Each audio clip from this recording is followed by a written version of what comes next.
Le Pays Basque serait-il le nouveau refuge du vison d'Europe?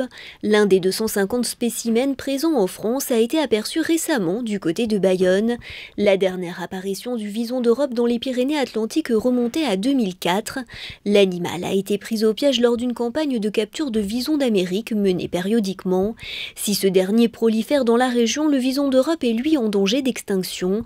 Pour l'heure, l'ONCFS essaye de confirmer la présence du vison d'Europe sur des territoires donnés.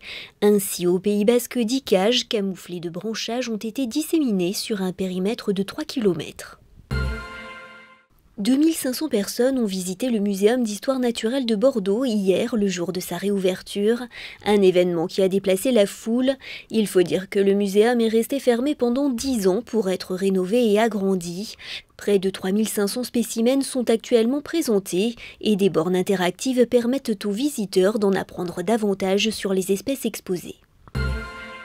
La Charentaise a désormais une indication géographique protégée, une distinction qui permet de garantir le savoir-faire mais aussi la provenance du produit auprès de l'acheteur. Ce chausson réputé pour son confort est fabriqué selon la technique originelle du cousu retourné. 5 entreprises utiliseront cette IGP, elles produisent à L5 chaque année 500 000 paires de Charentaises. La Charentaise de Charente-Périgord devient ainsi le 8e produit manufacturé à obtenir l'indication géographique protégée. Laisser pousser la végétation naturelle tout en l'entretenant régulièrement afin de faire revenir les insectes et autres petits mammifères de plaine, c'est l'objectif d'un programme lancé par la Fédération des chasseurs des Landes. Son coût, 80 000 € sur 5 ans, pris en charge par les fonds européens, la région Nouvelle-Aquitaine et la Fédération des chasseurs des Landes.